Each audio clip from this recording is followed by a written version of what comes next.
السلام عليكم ورحمة الله وبركاته دمان أصحابتا أينو صاحبك كنا هاي براها بالشدع وفيسبوك يبرتا يوتيوب كأي waxaa dhawaan la filayaa in uu kulan aad iyo aad u adag kulankaasi oo ah tartanka koobka kubadda colaada uu ka dhici doono garoonka weyn ee stadium Tukaraq waxaa halkaasi ku ballansan labada kooxood oo kala ah Somaliland team waa kooxda Somaliland oo uu hogaaminayo striker-ka weyn ee General Tani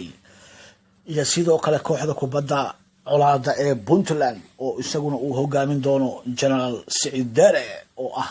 isagu ciyaaryahan aad u daaweyn haddaba daawadayaal waxaa la filayaa in ay noqoto ciyaartii ugu xiisaha badnayd 2018ka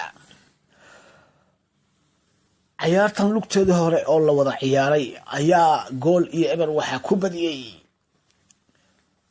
kooxda kubadda colaada ee Somaliland ciyaartaasi oo dhacday ama kulankaasi oo dhacay 8 January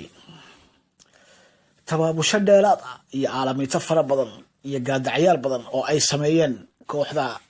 Puntland mar la wareystay managerka kooxda Puntland Cabdiweli Gaas waxa uu ku waramay in uu markan dhibcaha qaadan doono oo ay guushu isaga la hoyan doonto